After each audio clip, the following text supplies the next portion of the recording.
This is Agriculture Today. I'm Samantha Bennett with the K-State Radio Network. We're starting today's programming with K-State veterinarian Gregg Hanzlicek, who works in the College of Veterinary Medicine's Veterinary Diagnostic Lab. In today's program, he joins us to discuss Bovine Respiratory Disease, otherwise known as BRD, which is the most common and costly disease affecting the North American beef cattle industry. Also ahead, we share a conversation on the vision for Kansas State University, the College of Agriculture, and K-State Research and Extension between K-State President Richard Linton and College of Agriculture Dean Ernie Minton. They emphasize the university's prioritization of the land grant mission. We end with this week's horticulture segment, where Gregg Eyestone, horticulture agent for Riley County, discusses the steps necessary to successfully plant spring flowering bulbs this fall. That and more is coming up ahead on Agriculture Today.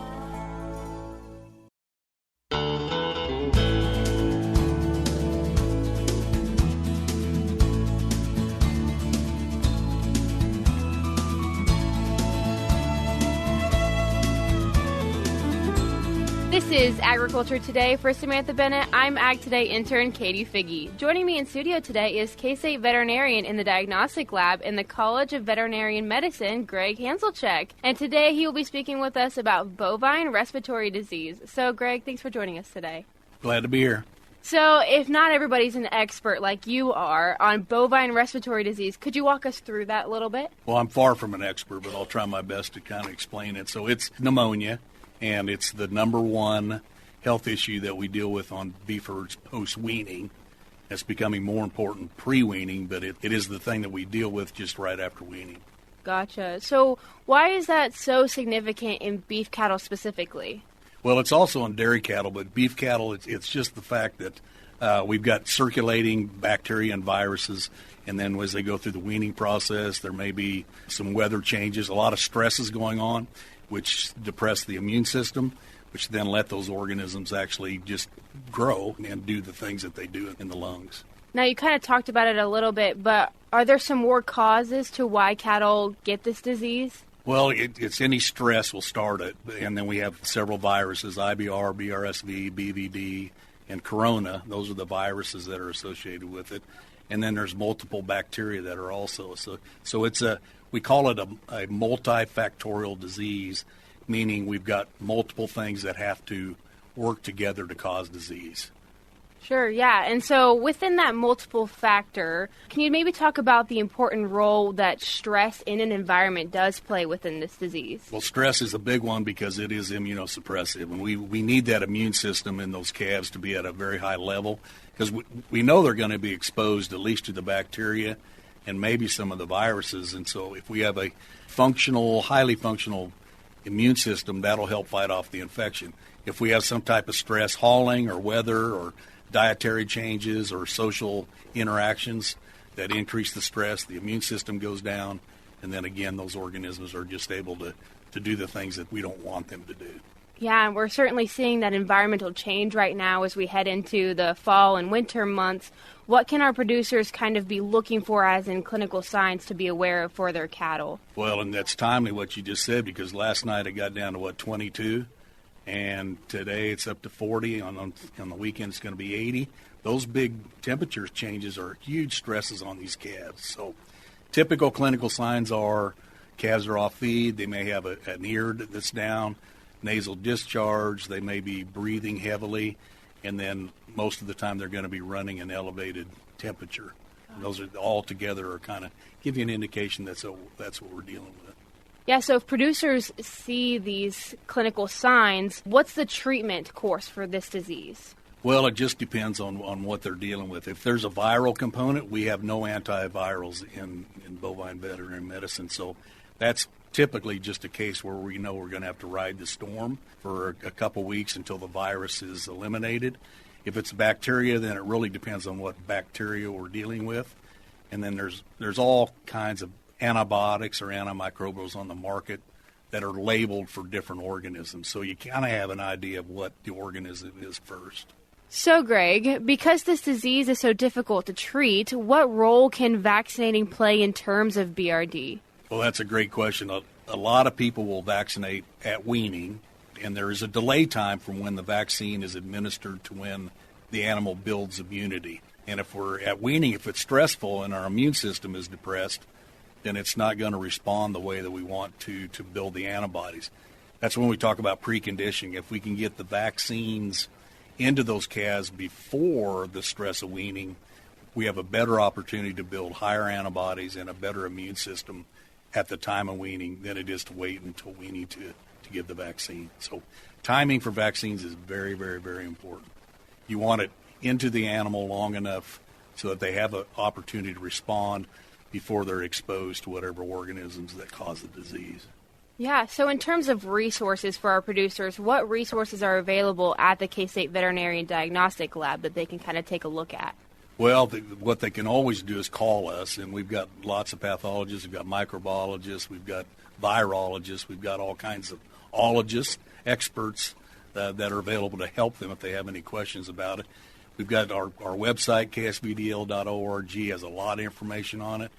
We have a YouTube channel, KSVDL YouTube. If they just surf for that, there's lots of videos about lots of different bovine diseases on there, including BRD.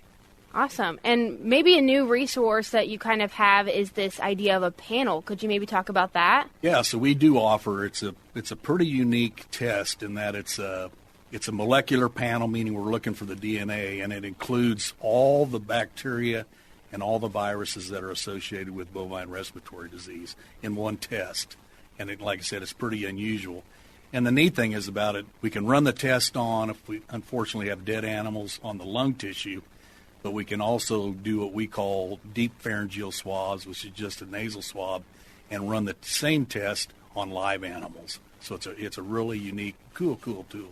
Yeah, so could you maybe talk us through that unique process? What's that sampling process, and how does that all kind of line out individually? Well, if people remember when COVID was out and people were having to be sampled and you saw the big swab that went into the nose, this is basically the same thing, that we want to sample the back of the throat. We don't want to sample where the actual nose is.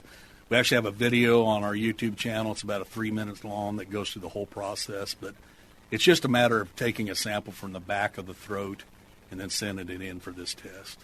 So in terms of how this plays out, an example of a situation how this is kind of sure, working out. Yeah, we just had a case, and we have multiple cases. We're in the heat of BRD right now. October, November, December are the big ones. But we just had a case in the last few days. It was 86 calves in one pen. They were long-haul calves. They came from the southeast, so they're high risk. They were vaccinated upon arrival with their respiratory vaccines, and they started having bovine respiratory disease, which typically after 30 days upon arrival, that goes away, or it can. They were dealing with it for over 30 days. And so when we hear that, then we know that there's something dietary, or there's probably a virus that's circulating in there that's keeping the immune system depressed. And so they took 5 nasal swabs from 5 different calves and sent it in. And what we found is that there was a circulating BVD, bovine viral diarrhea, and BVD is an immunosuppressive virus. And so we knew that there had to be at least one animal in there that is a lifelong carrier. We call them PIs. And it was exposing everybody to this BVD, which was suppressing their immune system, which was causing the fact that we kept having the issue, and the fact that any antibiotic that was used in this group of calves was not working. So once they find out who the carrier are, remove the BVD from the pen, then health problems disappear. So that's a really great example. Could you talk about maybe some of the sampling history that K-State has seen? Yeah, so we've been doing this for a few years, but we like to summarize this, and again, this is on, I hate to just always talk about our website, but it is a pretty cool website, but we do summarize our results from this test, and I just looked yesterday. We typically do about 1,500 of these bovine respiratory panels per year. And the interesting thing is that 20% of those samples, we found one of those organisms, either a bacteria or a virus. But in 20% of those, we also found 2 to 3 different organisms. So the point here is that a lot of times we're not just dealing with one organism, we're dealing with multiple organisms that are all contributing to the disease process. Very cool. And when you find that it's multiple organisms contributing to that, what's your next step? What's the treatment course that you guys have kind of decided is maybe the most prevalent? Well, producers, if they go through this thing, make sure they use their local veterinarian for advice. But if it's a mixed bag of virus and bacteria, The only thing we can do is choose an antimicrobial or antibacterial product that will take care of the bacteria. Again, we don't have a treatment for viruses, and we just have to ride the storm, and we know that the viruses will go away in time. So if listeners are listening in on this and saying that this is a really interesting topic, what's some ways that they could find additional resources, not only on your website, but other websites as well that you know and you trust for additional information? Well, there's, like our website, there's also the Beef Cattle Institute in the College of Veterinary Medicine, BCI. They've got a lot of resources as far as bovine respiratory disease. Animal science, the animal science department here at K-State puts out a lot of newsletters, and they've got a lot of really good information on bovine respiratory disease. So I'm just going to say look purple, because it's probably happening at K-State. There's some information from some organization here on this disease for sure. Fantastic. And as always, listeners, those links to any of that information that he talked about will be listed in today's show notes of today's program, which can be found on agtoday.net. But thank you so much for coming in today, Gregg. We really appreciate the opportunity to listen to you and for you to talk about this important information. My pleasure. Awesome. Once again, that was K-State veterinarian Gregg Hanzlicek from the Veterinary Diagnostic Lab in the College of Vet Med, covering BRD and the diagnostic tools available here at K-State.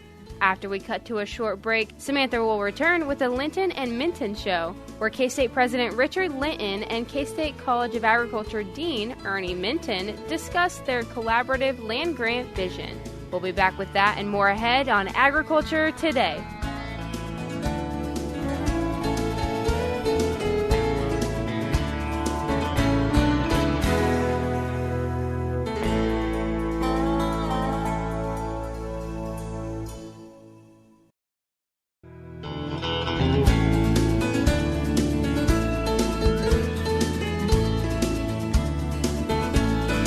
This is Agriculture Today. We're back now with insight from two very influential figures here at K-State that have become quite the dynamic duo. These two not only share somewhat similar sounding last names, but also the vision that they have for K-State, the College of Agriculture, and Research and Extension.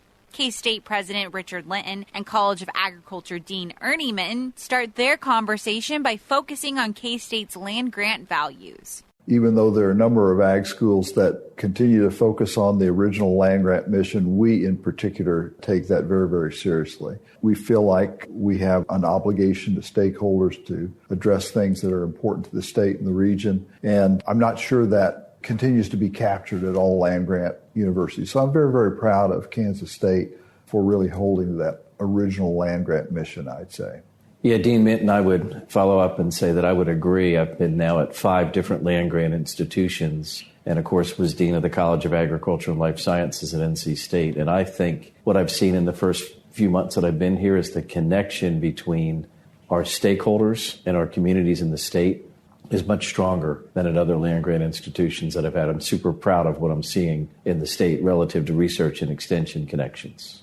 Land grant universities have a particular charge to help solve global hunger, and we have food insecurity even here in Kansas, but as a globally engaged institution, we have a particular responsibility to really address global food needs, sustainability, and resilience among food-producing countries to help ensure food security globally. Yeah, I would add a few other things I think that are important. Certainly water resource management, not only nationally and globally, but especially here in Kansas is a big and important issue. Labor, I think what the industry would say is maybe their number one issue and challenge. And I think, too, as a part of the land grant, is our specific relevance and impact. I think there's not enough people that truly understand where our food comes from. And I think it's important that we educate consumers about all of the great work that we do to ultimately fulfill their dinner table. I might add, you hit upon a great point. Kansas is very much dependent upon the Ogallala in terms of driving economic activity in the southwest part of the state. We really do need to help Kansas agriculture figure that out long term, and it will be challenging. But just like so many other things, we can't let the enormity of the challenge get in our way of helping to solve it. So my interest in Kansas State University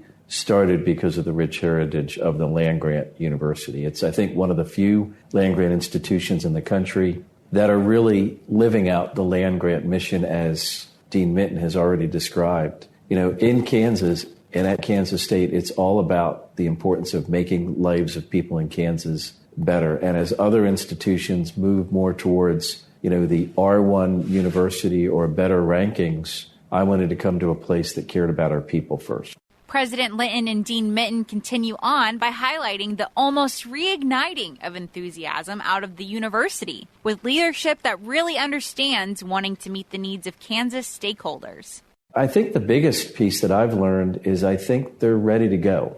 I think they're ready to be able to take the next step. I think they are excited that there is a president that comes with a lot of land-grant experience and someone that comes with a background of agriculture and food systems. So I think maybe there's a confidence at a higher level than there's been for many, many years because we just haven't had that expertise in the president's office. I think the timing is right.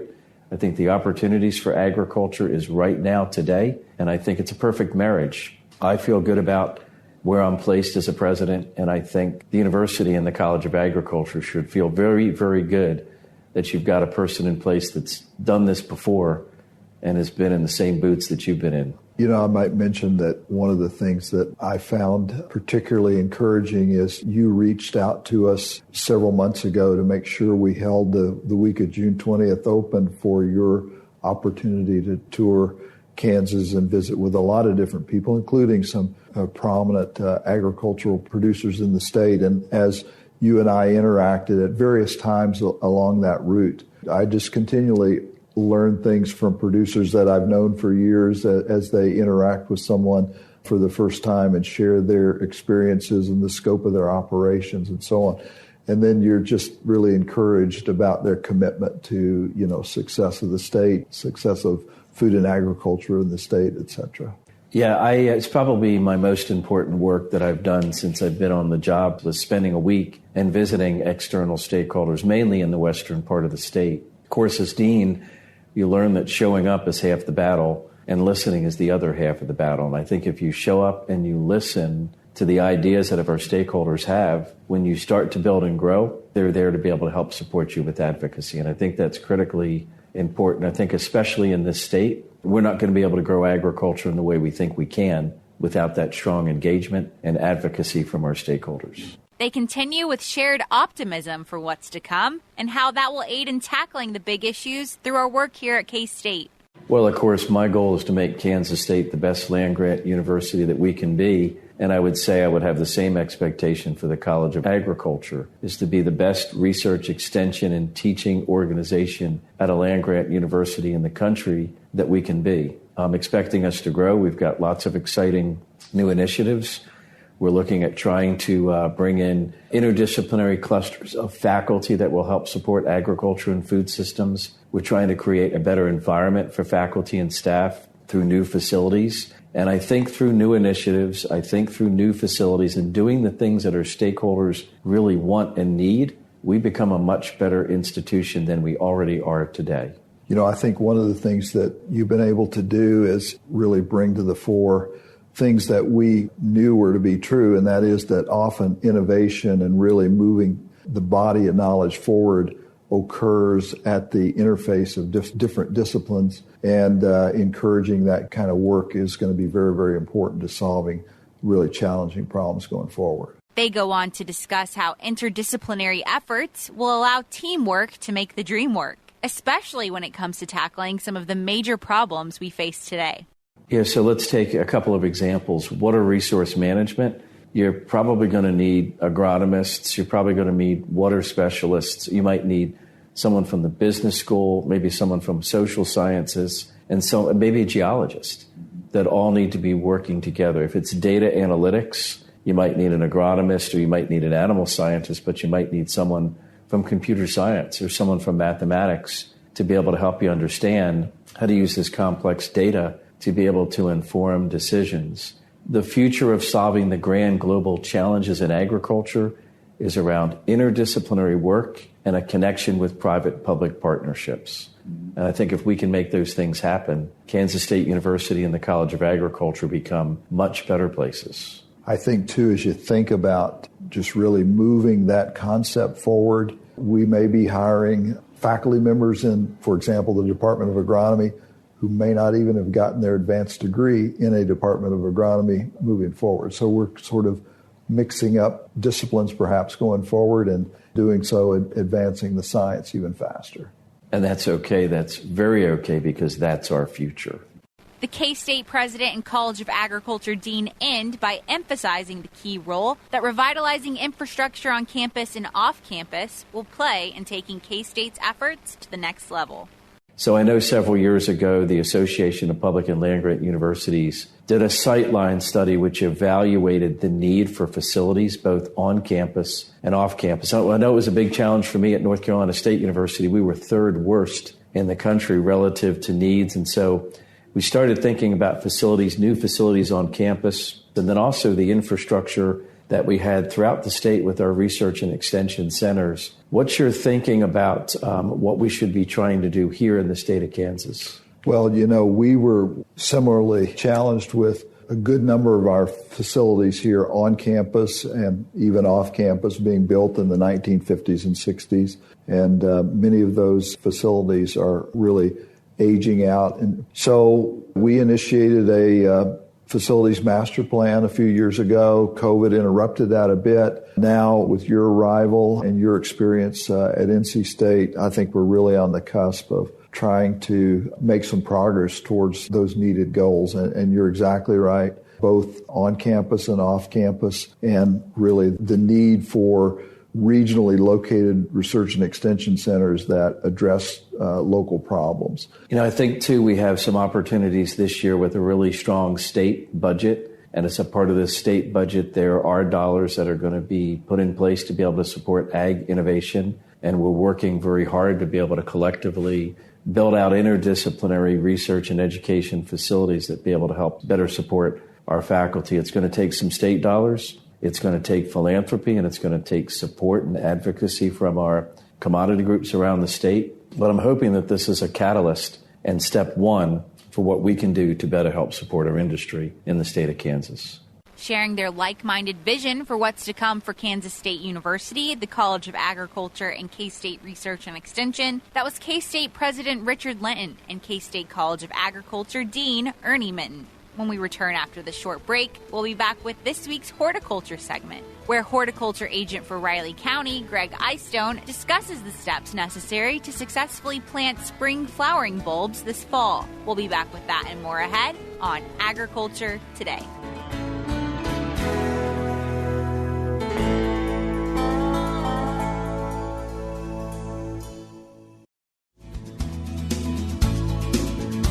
From Kansas State University, this is Agriculture Today. Along with Samantha Bennett, I'm Jeff Wickman.